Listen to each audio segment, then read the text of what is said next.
back. It's New Mutator, and I'm joined by Switch and Paris. Once again, we're in Game 7, the decisive game here in the finals, round 2, here in the Winter Series 2016. It's the match between the Syndicate and Vaalbara. So far, the Syndicate is up, I believe, 3-2 with a tie. So really, we're actually back on Kara Kadarn. We already saw this a couple of games back, but it's a different mesh, different what do you call it? Different unit set. It's a light unit set, and it's capture the flag. So a tie is possible. Actually, Syndicate might play for tie, and Vaalbara would need a win here to force sudden death if they want a shot at the championship. Yeah, little team insider here.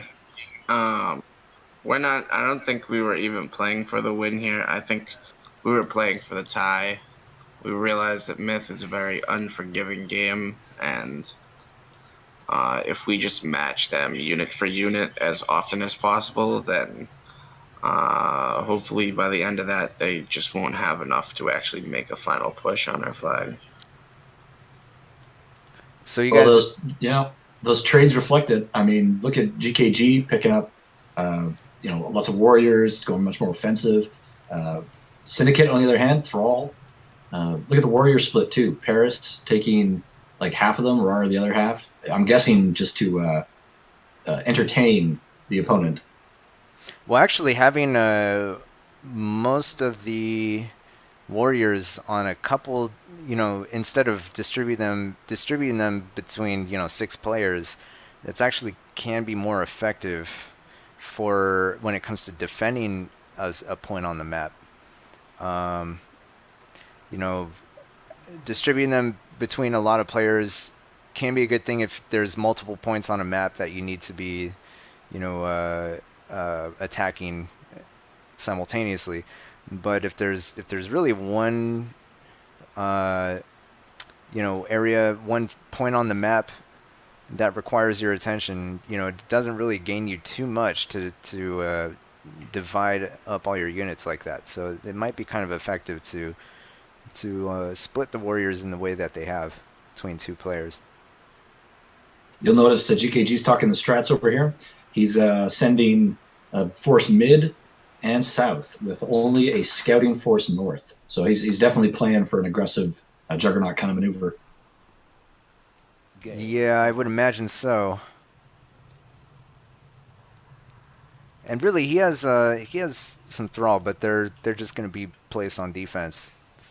Yeah, he's putting all his Thrall on the flag D. Definitely. Interestingly, the Thrall for the Syndicate's moving out. Well, a lot of it anyway. Some of it is going to. Yeah, I'd expect they're playing the block, right? I mean, that would be the logical play there. Yeah, but I mean, it all depends, right? Like you're gonna how are you going to block? Well, this is the thing. As you'll notice for the trades, GKG, as far as I can tell, didn't trade for any dwarves.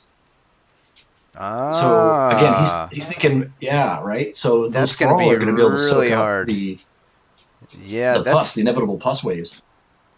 Right. Wow. No dwarves at all for Vaalbara. That's actually kind of interesting because they're really the only counter to a high volume of Thrall. GKG says we have no dwarves, so use pus well. I mean, this is going to come down to performance here. Wow. I think it's very possible that GKG was out traded here. Think that was a blunder? Well, I think no dwarves versus such a high volume of Thrall is not going to be easy to deal with. So Syndicate is setting up their block. You've got Rar handling south. He's got it completely closed off. Paris is going north. He's going to try to replicate that. But, I mean, he's going to find out, or at least Demolition with his scouting goals, is going to find out very soon that there's nothing there. That's going to, if Paris keeps pushing, that's going to give him a nice beeline to the flag. Look at Vaalbara turning around mid. Arsenic is heading back. Only Kruniak is taking that hill. GKG coming to support him. Yeah, the reason why it's such a handicap for Vaalbara not to trade for dwarves is it requires them to win the archer battle.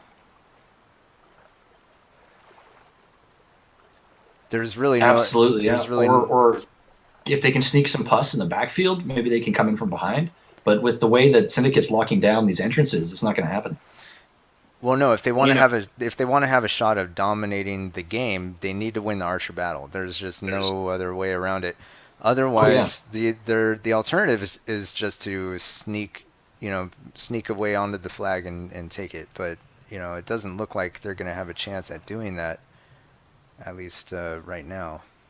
Well, they didn't opt for Thrall either, besides in their flag. So not only would it be important to win that archer battle, but they also can't really throw any of their melee away early because it's going to be necessary to clean up the outnumbering melee for a Syndicate as well. Well, here goes the Juggernaut. Rar is retreating south as Asmodian, Limp, and Eastwind come in. Of course, you'll notice Adrenaline is shifting, so see some fight going down here, I'm sure. Yeah, Adrenaline's on the way. Yeah, I mean that's what I mean. That's why the archer battle is so crucial, because if you can't win that, you have no way of dealing with this really overwhelming melee disadvantage.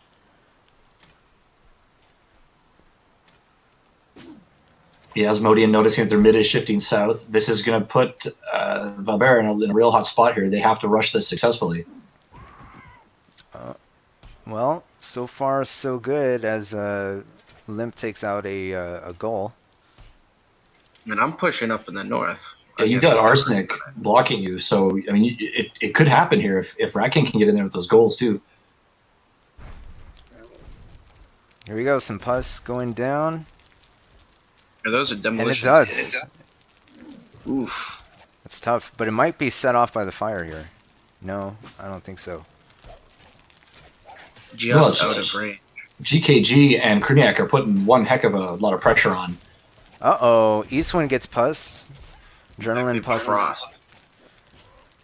Oh, massive. Osmodian gets pussed. 3 goals get pussed by 1 puss. Akira taking out all 3 of those pus goals possibly. Nope, 1 gets away.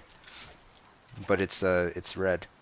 So kind of a clumsy push here from Vaalbara. They lose some melee, they lose some pus. Really crucial to their strategy. Sets them back a little bit. Now they're being pinched. They have done half the job though, which is they've actually got the offense happening and they've pushed Syndicate back. On the other hand, look at Paris is just working on their flag now. Oh, yeah, that is a thing. Uh-oh, Arsenic is looking getting tough. Annihilated. Yeah, what is Ars doing? Oh my god, you gotta be kidding me. He had a percentage advantage there too. That's unbelievable. Well, he turns it around, but yeah, he had a lot of that Thrall space guard. Pus goes down. Well, Demolition. Thrall are not affected by pus so much, so it's okay. Until jeez, wow, they really have to contest here. They have the flag contested, but I mean, look at the number, 67, 52%. It's not looking that great. Something went off. Yeah, Racking gets a nice pus on Asmo down there. What in the world was that? I guess that's adrenaline. Yeah, I don't know if Vaalbara can do this. They have to keep that flag contested. This is their only chance. Asmodian is running out of units. Yeah. GKG's holding it down. They need to hurry. Oh my god. Argos is blowing up Eastwind's archers with his dwarf. Yeah. Whew. It's looking really bad for Vaalbara. They're Yeah, trying. Argos taking 6 kills. Wow, Paris calling a GG. It's pretty early, but there you go. Vaalbara was eliminated. Really interesting. This game couldn't have gone better for the Syndicate. Yeah, wow. I mean, we were sitting here talking about playing for a tie, Yeah, and look at they that. What a twist. they played for the win. They actually could have played more passive there, but they saw an opening. Paris took it, and they followed through. I think Arsenic kind of dropped the ball, Dropped the ball. but Well, the other here's the thing is thing. though he knew In that our, pus was coming, the pus but bomb possibly. well, I don't know if he knew the pus bomb was coming, but initially he has a pus and it's really nicely placed. The only problem is it duds, as it tends to do when you need it the most. And Demo was kind of in reserve. I believe I was talking to him at the time, and I said, "Hey, they only have a couple goals here. Um, I'm gonna get them to try and force this." And it ends up dudding, so the situation works out even better. But he had the satchel and the other pus just standing around nearby.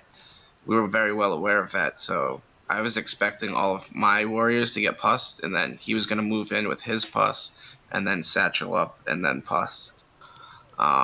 But because our Zenix goal ends up pussing, and they really had no other reserve pus back there, it just totally opened the door for us to clean up that little area of the map. And you know, you're bringing up at the beginning of the game, they have the super flank south. You have to go through the water. It's kind of slower. Oh yeah. And, you there's a huge emphasis on here on them having to win and having to push and get to our flag. Um, and because of that, it really opened up north for us to advance. And then once we're at their flag, even though they already have to kind of speed up and get to our flag in order to win the game and not have a tie, we kind of forced them to go even faster just by putting that extra pressure on their flag and actually being able to take it. That's actually a really good point about the asymmetric map, where the south, I mean, water actually, slows down considerably your units. Like, I don't know if people realize that, but units move slower through water, I believe. Um, so, the northern push is going to have a huge advantage over the, pushing through all this water in the south. So what you say is taken very well. Not only did you arrive at their flag faster than they arrived at yours, but you pressured them to play a little bit more, a little less tight. We saw Eastwind's archers not able to, be not able to be used optimally. They were just, bombed. He wasn't really able to focus down the dwarf. He had to keep moving, so they were put in a very vulnerable situation that they really couldn't capitalize on at all. Yeah, forced out of their element, really. You never really want to have to rush with archers, man. Yeah. Yeah, it's pretty hard game for Vaalbara. I really am kind of I'm shocked that GKG opted for no dwarves. I'm really curious what his reasoning for that trade was. I guess he just didn't anticipate the thrall pick here. Well, I think he thought that the Syndicate was going to play completely defensively. Because if he had only had one dwarf on defense, that could have been a game changer. Could have been. It Yeah. could have been pus though. Sure. It's hard to know. But Where yeah, where would those trading points have been taken from? Oh, it was maybe archers, which I mean didn't work out so well for him. I mean, I agree. Because regardless, they still would have had an archer advantage, even if they took 4 less and picked up 2 dwarves. yeah. It was 6 versus 4 in every archer matchup. I think Eastwind lost 4 archers in one fell swoop. That, and they didn't really see very much damage. I mean, he managed to net 12 damage overall, 9 losses, 3 kills.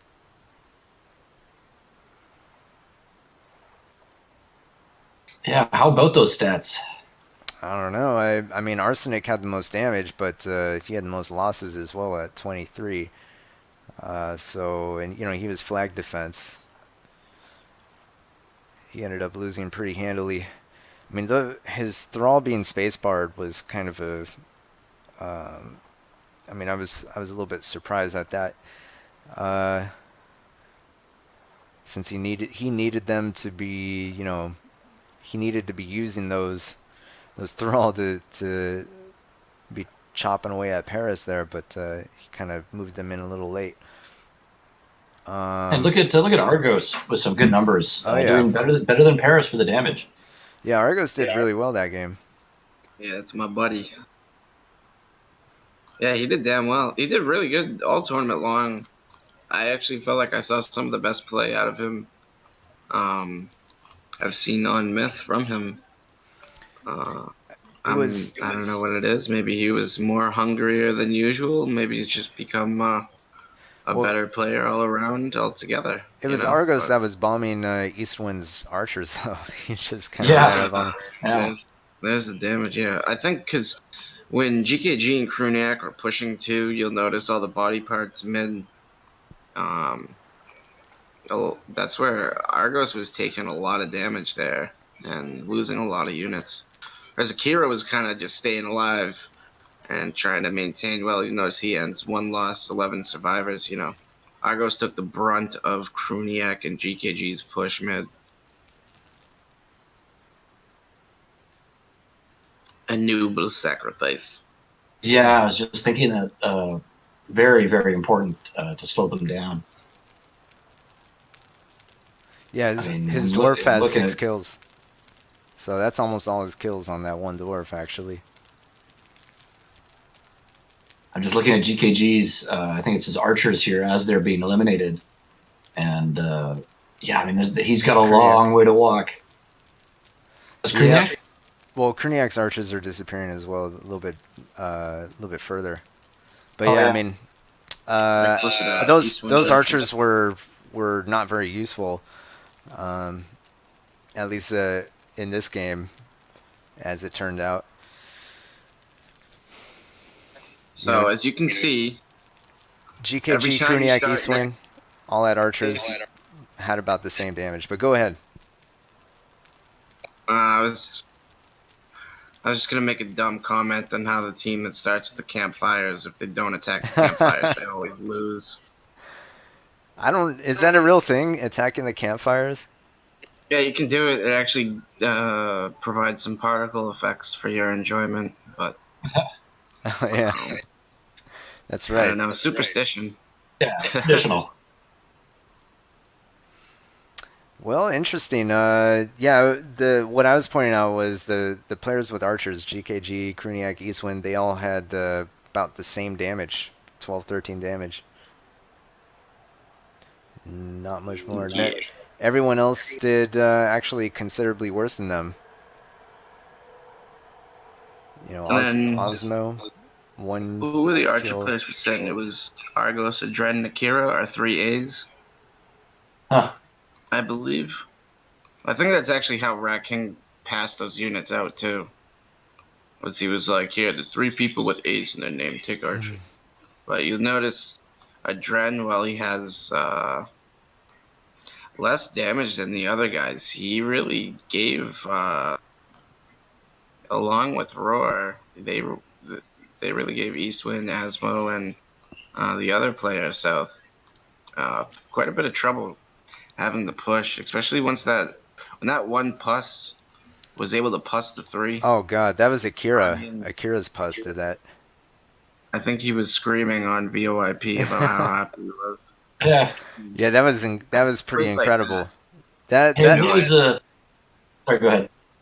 I was just gonna say it's kind of like you're taking away your opponent's options and spells and weapons.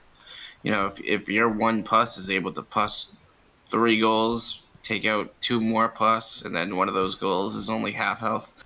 I mean, it's something that can go unnoticed, but that gave them so much less control. Oh, I over definitely. being able I finish off our definitely noticed flag. that. Even Adrenaline, I think, pussing two warrior. Whose warriors were those? I forget, but Oh, really? Yeah, yeah. pussing them and just eliminating them right away with the archers. I mean that right there. In addition to the puss move Akira that pulled off. I mean those are the crucial units that Vaalbara needs to pull off their rush. They can't really accomplish anything without those units. So it's pretty demoralizing, and the momentum kept rolling in the favor of Syndicate, especially when the pressure was put on the Vaalbara home flag. Pressure mounted. Vaalbara was not able to respond, at least in a way um, to turn the result, the turn the advantage to their favor. They end up dropping the game and the match. Syndicate is this year's winner for the Winter Series. So yeah, what do you guys have to say? Any closing comments? Oh, congratulations to the Syndicate and Paris. Like you say, and you're saying in the pregame chat, it's time to topple GKG, and it's a mighty achievement it is. This is Oh, true. well. Well, thank you on to behalf of myself and my team. You know, it is quite an achievement, but that's only because that guy's been on top, dominating with his captaining roles and strategy for so long. So if anything, it's being able to play against someone like that really made it very motivating for our whole team to kind of get our shit together and come out on top. Yeah, I think. Yeah. Oh, sorry. Go ahead.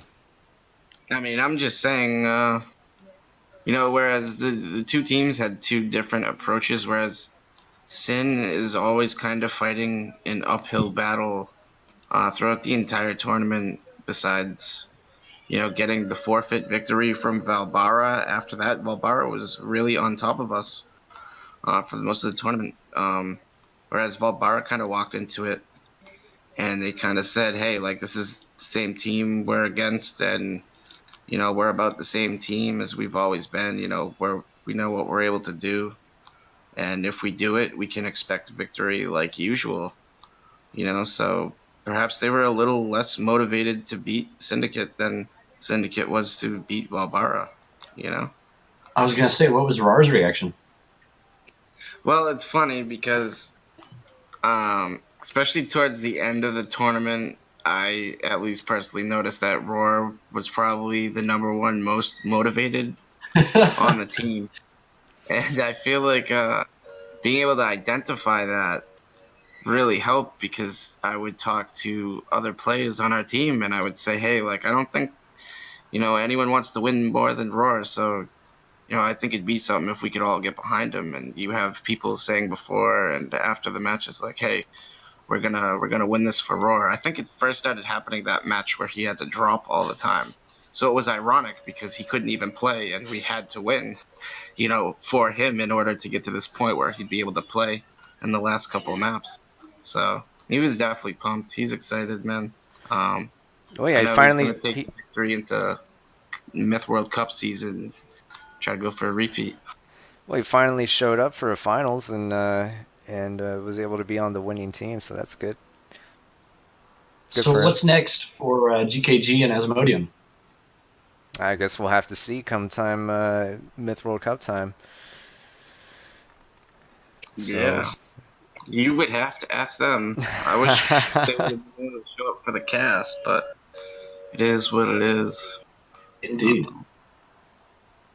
this is true. Well, I think unless anybody else has anything to say, I guess we'll wrap it up there. Um, yeah, I got one last thing. I'd like to thank you, New Mutator, and you, Switch, as well, for casting and covering these games. As the tournament organizer, I'd like to thank everyone out there who participated or supported the tournament and did what you do to help keep Myth alive, because it's a burning soul that never dies. And um, Yeah, that's about all I have to say on my end. Is thank you. No And problem, good man. My pleasure. Yeah, absolutely, and some great games all around. Yeah, Tons of fun.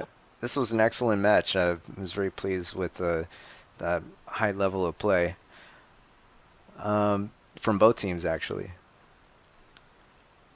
But yeah, I guess we'll wrap it up there. Thanks for watching, everybody, and yeah, I guess we'll see you next tournament. Hopefully, we'll have some surprises for you then. So stay tuned. Thanks so much, and we'll see you in the next match. Game over.